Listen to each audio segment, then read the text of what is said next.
आप सुन रहे हैं कहानी एक थी शिरीन। ये इस कहानी का 23वां भाग है। कौन है ये आदमी? अरे नहीं!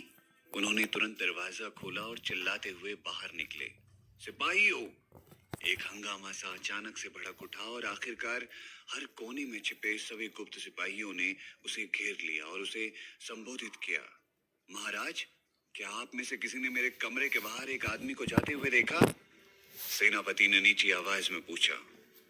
सेनापति के आगे कुछ भी कहने से पहले अभिभावक आपस में फुसफुसाए और सूचना दी। महाराज, हम सभी सतर्कता से आसपास की रखवाली कर रहे हैं और हमने किसी को भी अंदर या बाहर जाते नहीं देखा।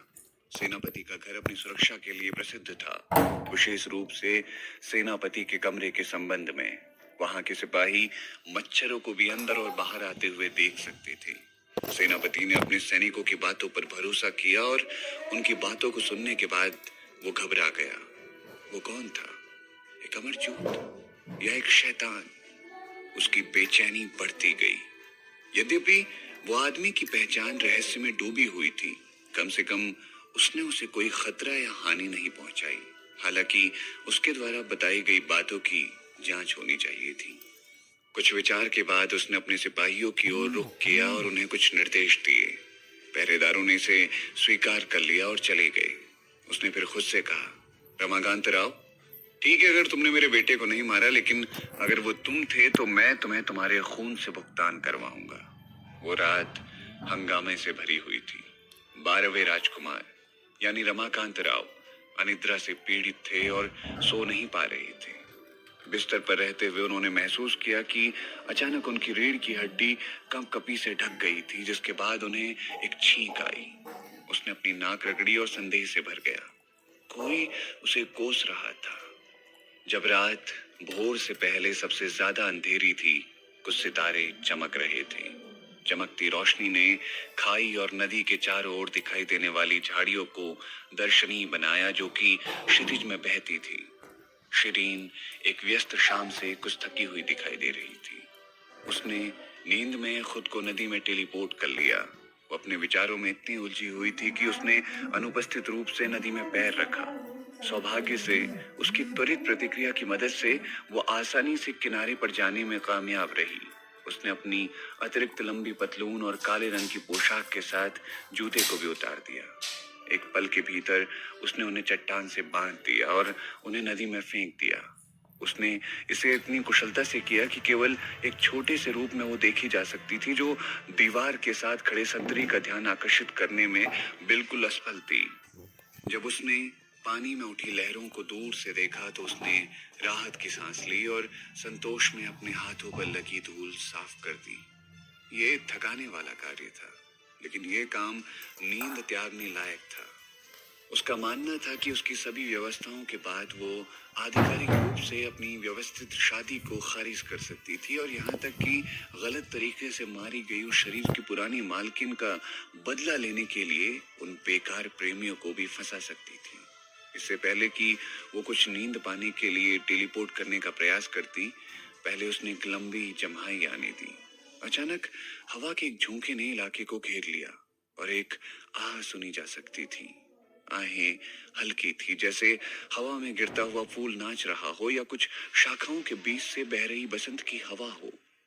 प्रकृति का ऐसा अद्भुत राग। शिरीन का शरीर थोड़ा सख्त हो गया क्योंकि उसने तुरंत पीछे मुड़कर ध्वनि की दिशा में देखा। कुछ भी नजर नहीं आ रहा था। किनारा शांत था और वो अभी भी अपने आप से बात कर रही थी। वो क्या था? उसने खुद से पूछा।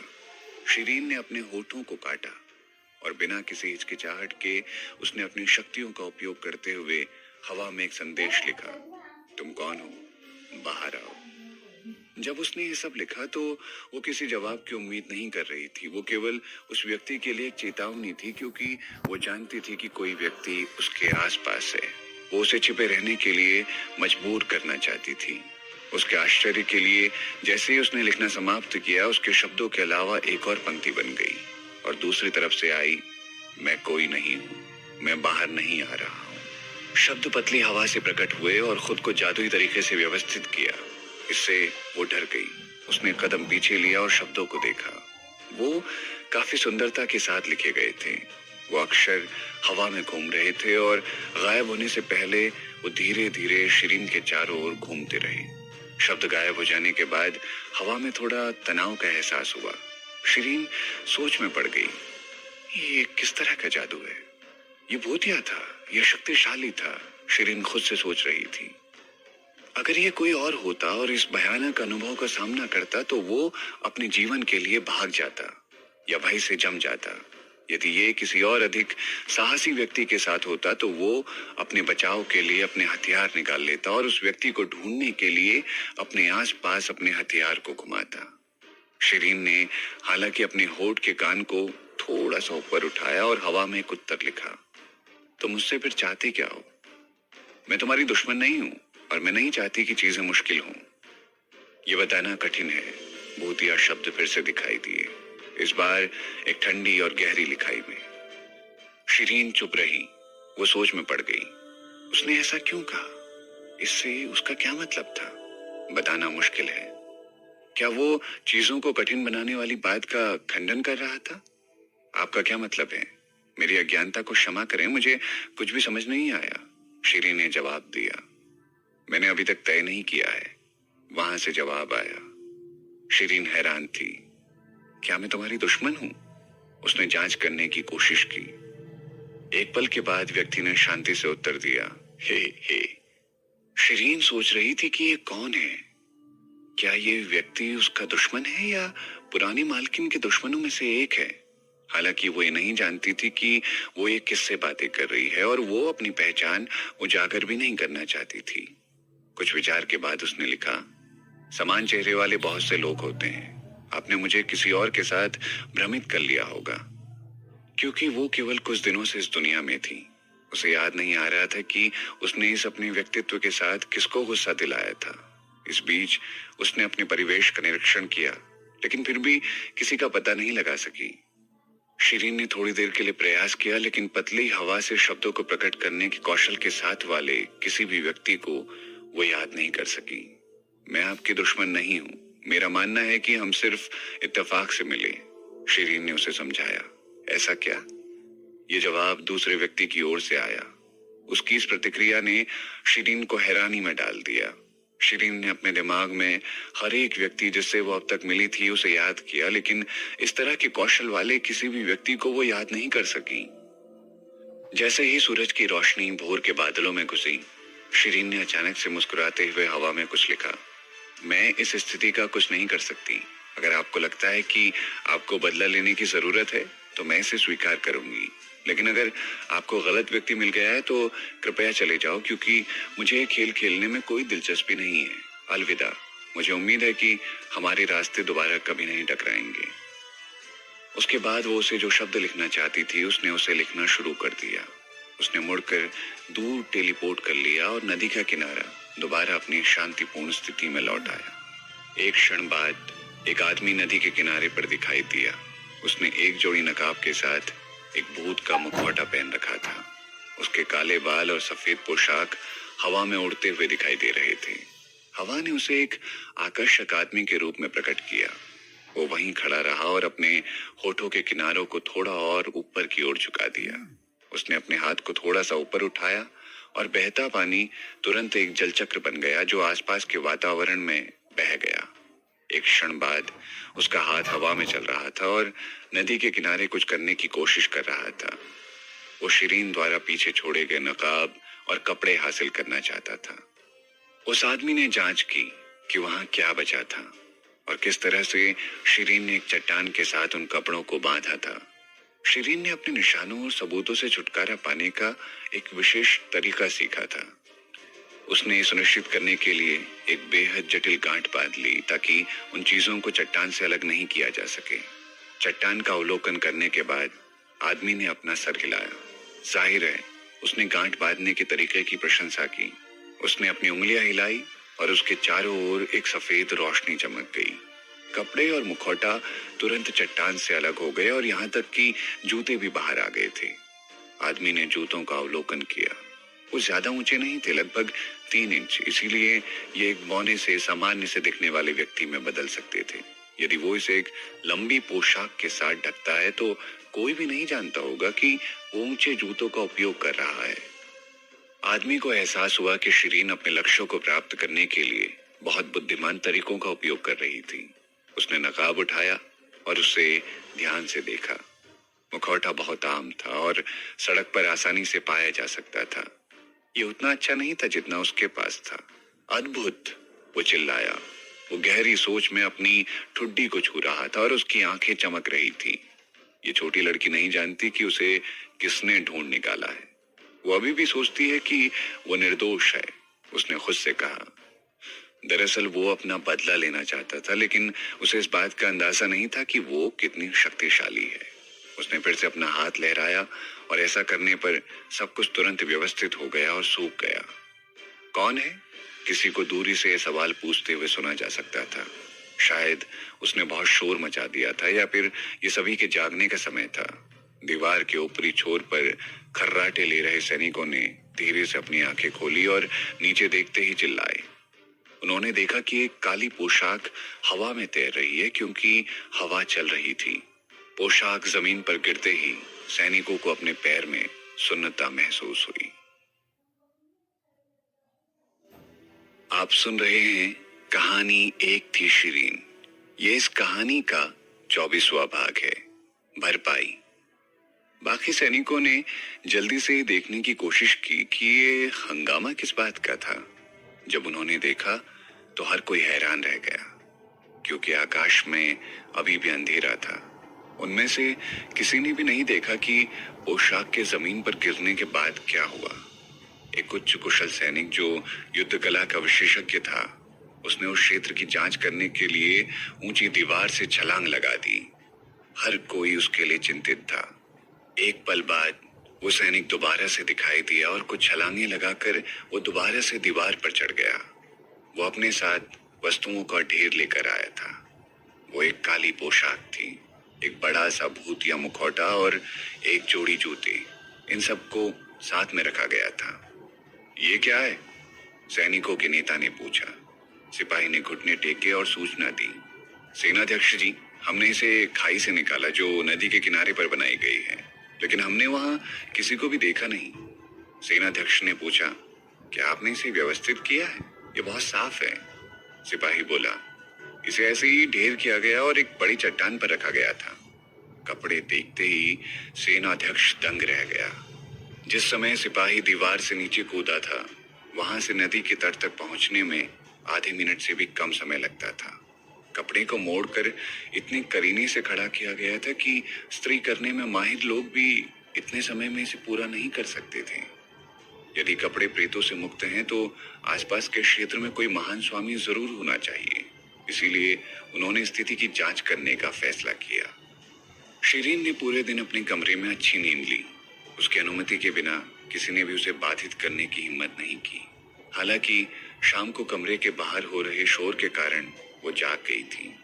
वो एक पेशेवर हत्यारी थी और वो सोते समय अपनी एक आंख को खुला छोड़ देती थी ताकि एक हल्की सी आवाज भी उसका ध्यान आकर्षित कर सके। वो इतने लंबे समय के लिए कभी नहीं सोई होगी। जागने पर उसने अपनी दोनों आंखों की मालिश की, क्योंकि उसे थोड़ा चक्कर आ रहा था। यह शरीर अभी भी बहुत युवा था और बच्चों को आमतौर पर अधिक नींद की जरूरत होती है, क्योंकि वो आसानी से थक जाते हैं। यह उस समय से बहुत अलग था जब वो आधुनिक दुनिया में थी, जहां वो बहुत ऊर्जावान हुआ करती थी, भले ही वो कई दिनों तक न सोई हो। उसने बाहर की बातचीत सुनने की कोशिश की तो मोटे तौर पर अंदाजा लगा लिया था कि क्या हो रहा था। उसके पिता अपनी बड़ी बहन शशिकला के साथ वहां आए थे। क्योंकि उसने किसी को भी उसे जगाने को मना किया था, इसीलिए उसके नौकरों ने उनके अचानक से आने पर भी उनका स्वागत नहीं किया। श्याम सिंह बौखला चुका था, क्योंकि ये पहली बार था जब उसने अपनी बेटी द्वारा इस तरह के असभ्य व्यवहार का सामना किया। इसके अलावा शशिकला ने स्थिति में घी डालकर चीजों को बदतर बनाने की कोशिश की। शिरीन जानती थी कि उसके नौकर बहुत दृढ़ हैं और वो उसके पिता से कोई समझौता नहीं करेंगे। इससे कोई फर्क नहीं पड़ता कि वो उन्हें डराने या धमकाने की कोशिश करें। नौकरानी बहुत दृढ़ थी और उसने श्याम सिंह को पागल कर दिया। थोड़ी देर के बाद शशिकला ने अपने सैनिकों को महिला सेवक को सजा देने के लिए गिरफ्तार करने का आदेश दिया। शशिकला खुशी से एक तरफ खड़ी हो गई क्योंकि वो उसके नौकरों से बहुत परेशान थी। तुम लोगों की हिम्मत कैसे हुई पिताजी को मना करने की? श्याम सिंह एक गर्म स्वभाव वाला व्यक्ति था। मुख्य सलाहकार के तौर पर पदोन्नत होने के बाद से उन्होंने अपने गुस्से में सुधार किया था। हालांकि उनका व्यक्तित्व उनकी हड्डियों की तरह मजबूत था। निवास में नौकरों और सुरक्षा कर्मियों को एक छोटी सी गलती के लिए भी आसानी से क्रूर दंड दिया जाता था। इसीलिए हर कोई वजीर श्याम सिंह के सामने एक चूहे की तरह बन जाता था और वो बिल्ली की तरह अपने गुस्से में उन्हें खा जाता था। अब जब वो गुस्से में था, उन नौकरों को कठिन सजाओं की एक श्रृंखला का अनुभव होगा जो संभवतः एक मोड़ पर समाप्त हो जाएगा। लेकिन जब वो क्रूर गार्ड्स उन्हें बंद करने वाले थे तो साथ वाले कमरे से एक तीखी आवाज आई। शिरीन ने कहा, रुको। शिरीन बाहर चली आई और सुरक्षा कर्मी को देखा। वो सभी स्तब्ध रह गए और आगे बढ़ना बंद कर दिया। उसके सभी नौकर तुरंत उसके पास पहुंचे और उसे सलाम करने के लिए झुके।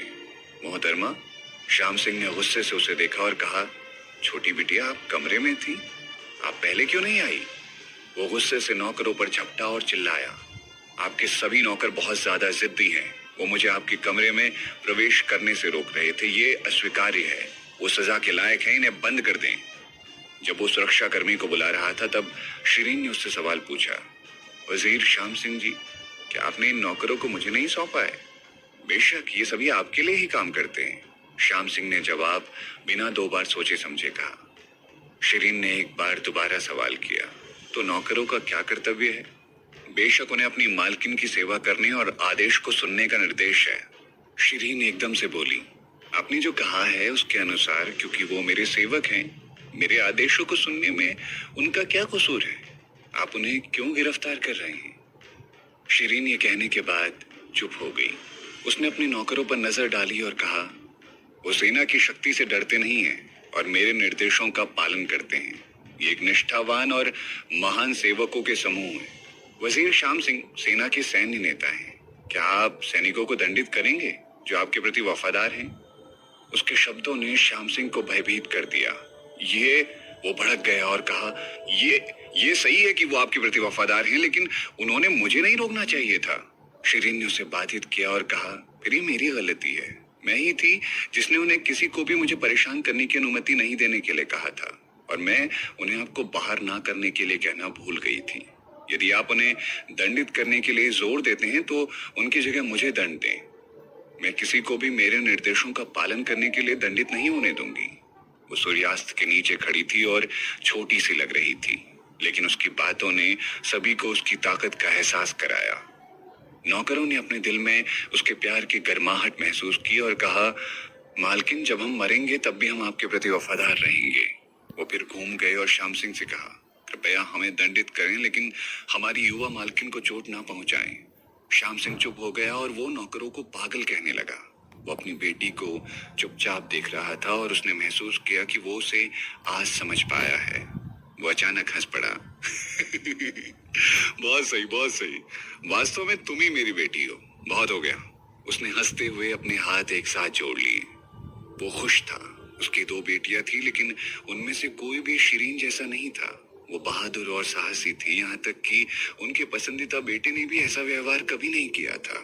उन लोगों को सैनिक पसंद करते हैं जो साहसी थे, और ऐसे लोगों में श्याम सिंह भी शामिल थे।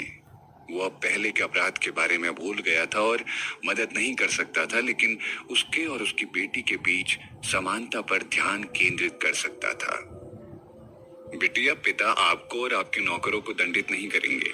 आप सही हैं, उन्होंने कुछ भी गलत नहीं किया, और इसके बजाय वो सारे इनाम के लायक हैं। मेरे पैसे लाने के लिए किसी को भेजें। आपके प्रत्येक नौकरों को 30 सोने की मोहरें मिलेंगी इनाम के रूप में। एक सुरक्षा कर्मी ने पैसे निकालने के लिए खजाने के डिब्बे को खोला और इनाम राशि ले आया। शशिकला वजीर श्याम सिंह को यहाँ अपने बुरे इरादे पूरे करने के लिए लाई थी, लेकिन वो ये सब देखकर दंग रह गई। परिणाम पूरी तरह से उम्मीद से बाहर था। पिताजी, उन्होंने आपका सम्मान नहीं किया। वो अभी भी सबको बदलना चाहती थी। श्याम सिंह ने अपना हाथ लहराया और उसे रोका। वो अपने मालिक के प्रति वफादार हैं, उन्हें पुरस्कृत किया जाना चाहिए। ये बात बिल्कुल सही है। शशिकला ने अपना मुंह बंद कर लिया। श्याम सिंह ने शिरीन की ओर देखा और कहा, शिरीन, तुमने उन्हें इस तरह का आदेश क्यों दिया? शिरीन ने जमीन की ओर देखा और कहा, मुझे शांति पसंद है। मुझे परेशान होना पसंद नहीं और मैं अनजान तंग करने वाले लोगों को नहीं देखना चाहती हूँ, विशेष रूप से वो जो मेरे निवास पे सिर्फ इसीलिए आते हैं क्योंकि वो इस परिवार के सदस्य हैं। शशिकला को गुस्सा आया और उसने पूछा, आप किसके बारे में बात कर रही हैं? हालांकि शिरीन ने भी उसकी तरफ देखने की जहमत नहीं की। उसने श्याम सिंह की ओर देखा और कहा, वजीर जी, क्या मेरे आदेश पारिवारिक नियम या राष्ट्रीय संविधान के विरुद्ध थे? श्याम सिंह ने अपना सर हिलाया और कहा, नहीं, मेरे परिवार में इस तरह के कोई नियम नहीं थे और राष्ट्रीय संविधान के लिए भी ऐसा ही कहा जा सकता है। हालांकि श्याम सिंह मुश्किल से अपने परिवार के मामलों में हस्तक्षेप करता था, लेकिन इसका मतलब ये नहीं था कि वो कुछ नहीं जानता था। उसने सुना था शिरीन किस चीज से गुजरी थी और उसकी बहनें उसके साथ बदतमीजी करती थी। हालांकि वो सिर्फ इतने बुरे उपचारों में से एक था जो वो जानता था।